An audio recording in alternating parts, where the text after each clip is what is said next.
제가 이세동씨 얘기 여쭤보겠습니다. 아까 마라톤에서 에디니오 선수와 농구에서 축구에서 에디니오 선수와 농구에서 첼시 리 선수에 대해서 언급을 하셨는데 그 축구에서 에디니오 선수는 체육협회에서 약물 검사 양성 과정을 통해서 이게 마라톤의 에르페 선수에 대해서 말씀드리겠습니다.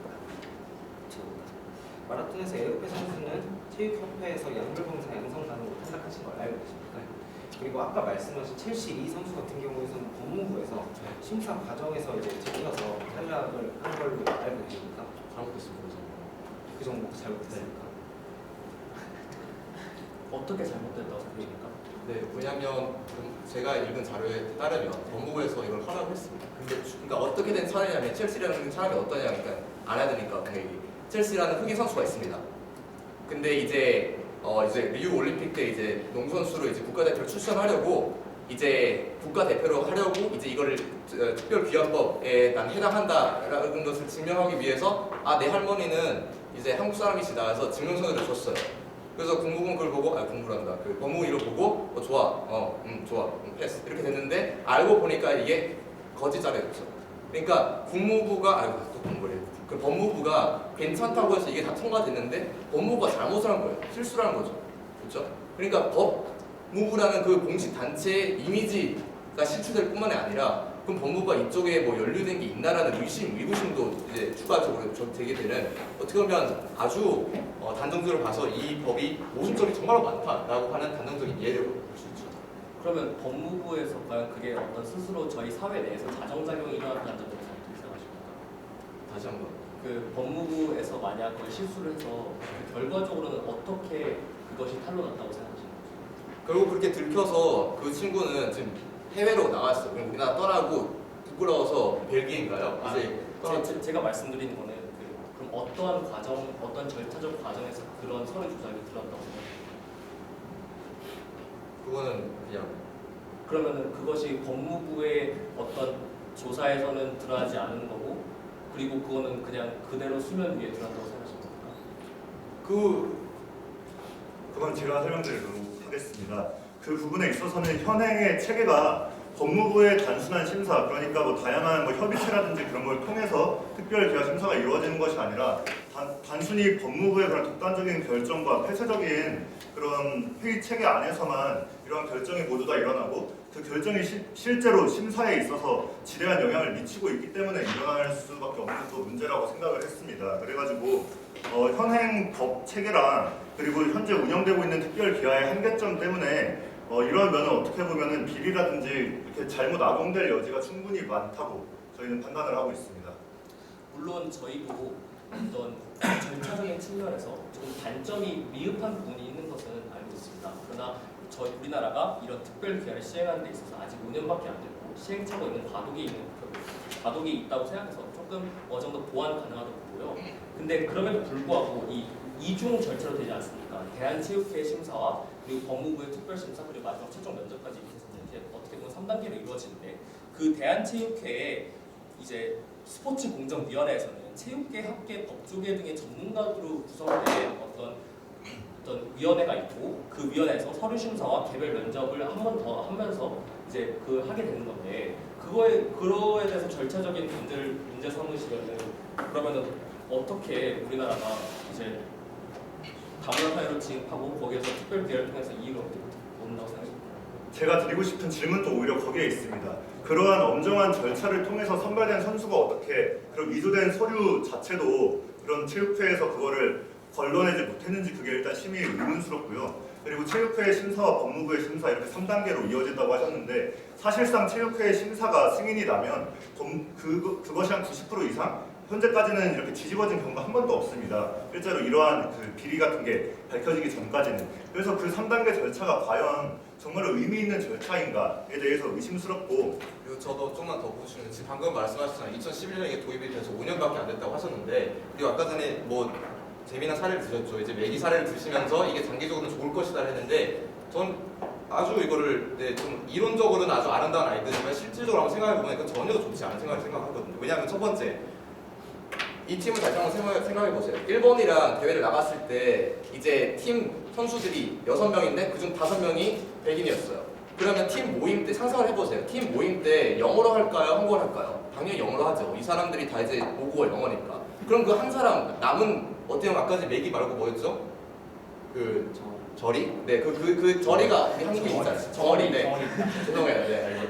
정어리가 우리 한국 사람이야. 근데 그 한국 사람이 영어를 잘할까요? 의문이죠. 그러면 우리나라 국가대표 선수 나왔는데 이제 영어로 다들 얘기하고 팀에서 이렇게 하자 하는데 그 사람이 과연 모티베이트라는 느낌이 들까요? 아니면 오히려 위축이 되지 않을까라는 생각도 들고 뿐만 아니라 이제 이런 어떻게 보면 이 아이스호키라는 필 자체에 다들 외국인 약간 뭐 이제 백인들이다 라고 했을 때 솔직하게 여기 뛰어들고 싶은 사람이 과연 있을까요? 또 이제 이걸 보고 아 여기는 다 이런 외국에서 들어온 친구들이 다 여기 장악하고 있구나. 그러면 이거에 도전하고 싶은 사람은 도전 자체가 좀 많이 어렵지 않을까 하는 의문점을 드리고 싶습니다. 일단 기본적으로 이세종 씨께서 말씀하신 부분에 대해서는 민족주의적인 주장이라고 민족주의적 시각이 깔린 주장이라고 생각을 하는데요. 백인 영어를 사용한다 같은 경우에는 굉장히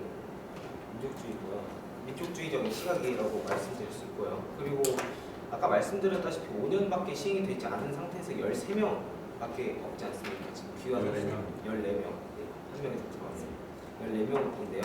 아 근데 14명도 아닌 게 13명에다가 지금 그 트리시아 선수 같은 경우는 맞습니다. 아직 최종 확정은 면접은 아니었어요. 네, 하여튼 이러한 상황인데 90% 이상이 뒤집어졌다고 해서 이거는 옳지 않은 귀화 방법.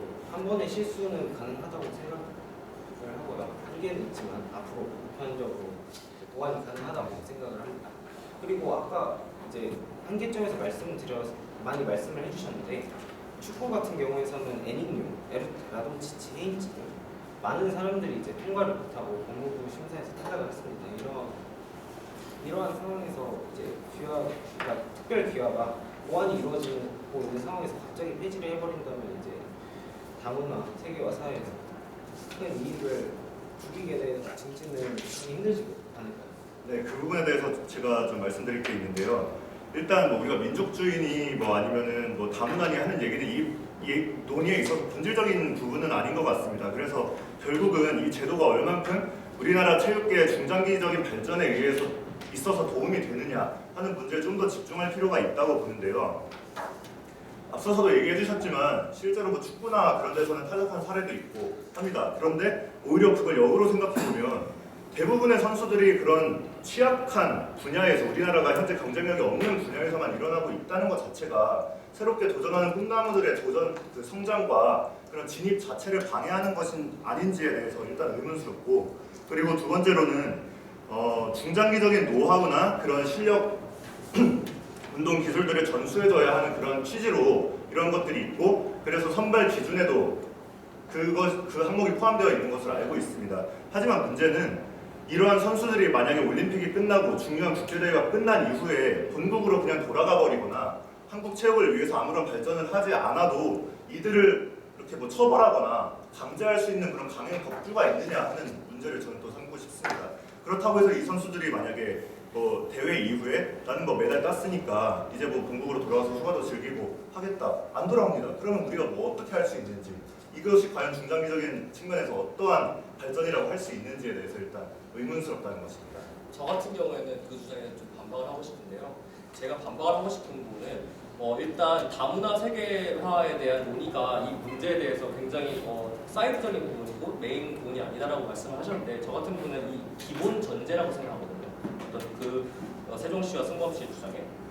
그렇기 때문에 뿐만 아니라 이제 그들이 어떤 본국으로 돌아갈 수 있는 걸 막을 수 있는 장치가 없다라고 생각하는 그 발상 자체가 이렇게 다문화가 세계화가 되고 어떤 사람이 자기 자신의 자유와 그런 걸 표현할 수 있는 상황에서 그거를 강제적으로 막고 너는 우리나라 사람으로 남아야 돼, 너는 꼭 우리나라 사람이 돼야 돼라는 어떤 고정된 서가 있는가 좀 의심스럽습니다. 그렇기 때문에 오히려 그렇게 생각하기보다는 그 사람을 더욱더 우리나라에서 더 받아주고 더 우리나라 대한민국인으로서 국민이라는 어떤 헌법적 가치를 다 적용시켜줘서 더 포괄적인 개념을 받아줘서 그 사람을 우리나라 사람에 더 동화시키는 게 나은 방법이 아닌가 생각됩니다. 거기에 덧붙여서 아까 5년밖에 시행이 되지 않았는데 확정되지 않은 사실 갖다가 이제 그분들이 바로 돌아갈 거라고 하는 거는 좀 이제 잘못 생각하시는 걸 수도 있을 것 같고요. 그리고 이제 저희가 5년밖에 되지 않았는데 이제 일반 부여를 통해서 온 신혜손 선수 같은 경우에는 이제 우리나라의 그 축구계에서 이제 골키퍼라는 이제 그 포지션을 갖다가 굉장히 중요하게 자리매김을 할 수 있도록 코치를 이제 전담 코치도 만들고 자신이 직접 전담 코치가 돼서 이제 우리나라 여자 골키퍼의 코치가 되어서 활동을 하고 있습니다. 이제 그런 경우 굉장히 긍정적인 사례가 보고 있습니다. 일단 다시 한번 끝났나요? 10분이 벌써 끝났습니다. 저 휙 지나고 굉장히 열심히 듣고 있었거든요. 아쉽죠? 네. 자, 이 아쉬운 거는 여러분의 반론 속에 집어넣어서 이제까지 나왔던 이야기들을 반론에 들어가서 다시 얘기를 해주셨으면 좋겠거든요. 수비 시간 2분